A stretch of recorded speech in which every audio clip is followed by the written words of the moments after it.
Hey everybody, I've got something new I want to show you today. I have some awesome scrapbook pages here, and I'm going to show you how easy it is to do some rubber stamping while you're making scrapbook pages also. So I'm going to stay zoomed out here a little bit first so you can see these pages. Happy times. And then as I go through the detail, I'll bring in a little closer here so that you can see just what I'm working on. Okay. So what I've done, I started with 12 by 12 white cardstock, just a plain white sheet like this. And what I'm going to do is stamp these pink flowers all the way down the side. And they are actually embossed with Melon Mambo embossing powder. So to do that, I'm going to use this stamp set here. And it's called Friends Never Fade.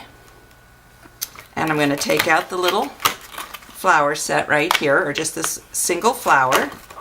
Now before you stamp, you want to take what is called an embossing buddy, and it's just a little bag of rosin like this, and I'm going to just swipe it down the side of the white cardstock. Then I'm going to use the Versamark, which is a clear sticky ink, and I'll take this flower stamp and just kind of stamp it on there a couple times. And when you put it onto the cardstock, you can't really see it, it's clear.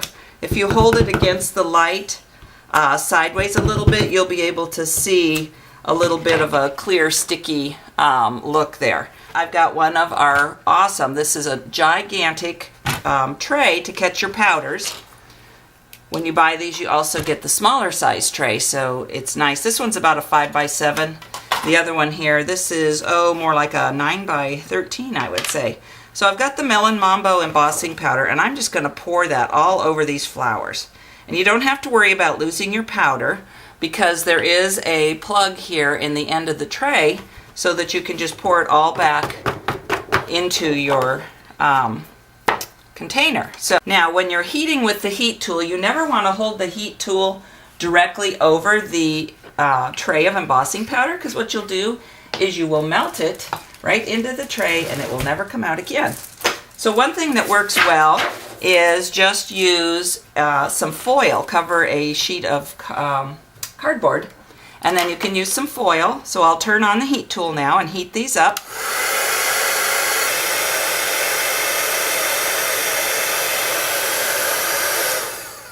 Okay, when you're all finished, the flowers have all turned nice and shiny, and that powder is no longer powdery. It's all set on there now. So the next thing I want to do is I'm going to take a sheet of Melon Mambo cardstock, and the fun thing about Stampin' Up! Is that everything's color coordinated, so your inks and the Melon Mambo embossing powder will match this gorgeous Melon Mambo cardstock.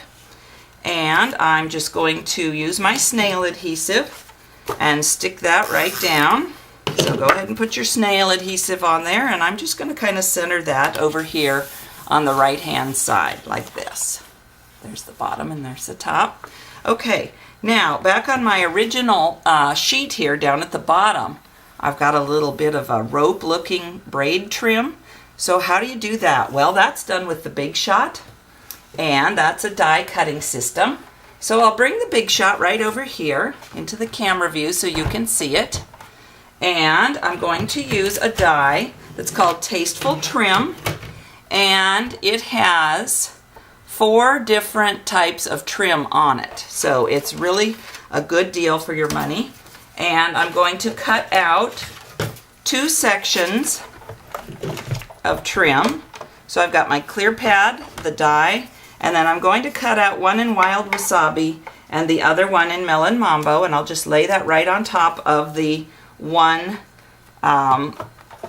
rope trim that I want there. I don't want all the other ones for this page. And then I just wheel it through. You can do up to 3 layers of cardstock at one time with this, or 5 layers of pattern paper. If you have fabric and you want to make a quilt, you can do 8 layers at once. I'm kind of turning this because it's really long, and I want to try to keep it into the field of vision. Okay, so now I've got my 2 little rope trims here because I'm going to use one on one side and one on the other side of the page. And the other thing that you'll notice here is there's some great looking flowers. These are done with the pattern paper that's called Beyond the Garden. So I want to show you how you do those with the Big Shot. Called Fun Flowers. It's a little bit shorter. And it's got 3 different flowers on there and some centers. So you'll notice that the paper has 2 sides. Doesn't matter which side is up for this, but I'm going to position over here and cover the medium-sized flower. And then I'm also going to cover the smallest flower here. So here's the bigger ones, and here's the smaller ones. Isn't that fun? So easy. Just once you start using a Big Shot, you're going to realize that you can do so much with it, and you're going to want one, and then just start collecting all your dies. Okay, now what am I doing? I just cut those out, and they looked so nice. What? Wait. No, you want to do that. Go ahead, crinkle them all up, rough them up. That way they're going to stand up on the page a little bit, and give you some dimension instead of just sitting there flat. So we'll crinkle those guys up like this. And then I want to put some centers in those flowers. So I'm going to use these leftover scraps and the 3/4 inch circle punch, and I'm going to turn it over, and I'm going to take the back side of this paper and get a little center for my flowers. Okay, so now I can put those back here on my page. The bigger one over here, and then I'm going to put the smaller one up here, and I'll put a center on that one as well. Now I'm going to attach this rope trim and stick that guy down. Okay, so the page is starting to come together. Here's the finished page again. So what we still need to do up here at the top, I've got some more flowers here, and these were done with the Blossom Bouquet triple layer punch. So I'll show you how to punch those out next. That's a new punch that we have, and it looks like this, and on the end you can see that there are 3 different shapes to look at. That means that you can adjust this punch to 3 different settings and get different shaped flowers. First thing you have to do is unlock the punch on the back. So just turn it over and then just push that up and it unlocks it. Now I'm going to start here on the first setting. So that button just slides over, and I'm going to take a scrap of white cardstock, and you really want to push all the way down while you're doing this one. So on that first setting it only goes partially down, and now I've got 1 solid flower. Then I'll go to the second setting, slide that over, put it into the punch down a little bit farther this time it'll go.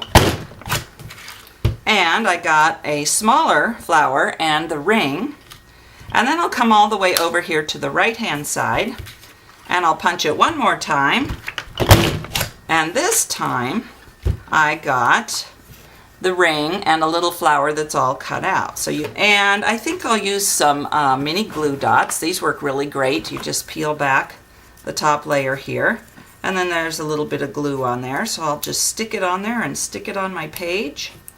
I'll do the same with this cutout flower. That one's really pretty. Now this one is a little bit thinner, so another method for gluing things down is the 2-way glue pen. And all you have to do with that is just draw around on it, and it puts the glue right on there. This also works great with glitter. It's a perfect one for glitter. I'm just going to stick that on right there with another mini glue dot. So I'll pull this back again and stick that on. Okay, the other thing that I have on this page, I put some words. I've got the words happy.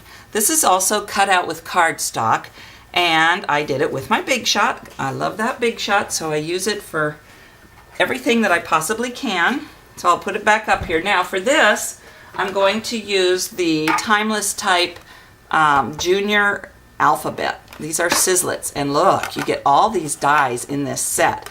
And on the front, I marked the alphabet letters. They're also up here in the teeny tiny letters, but I wanted to be able to see them a little bit bigger. So I just used my label maker. And each die has 3 letters on it, and you also get some symbols, and you get the numbers with it also. So it's a really great set to have. So I'll show you how to cut those out. And I'm just going to cut off a little piece here and stick that directly over the H, because I don't need to cut out all the letters. You could if you wanted and just start saving them. And then I'll run that through.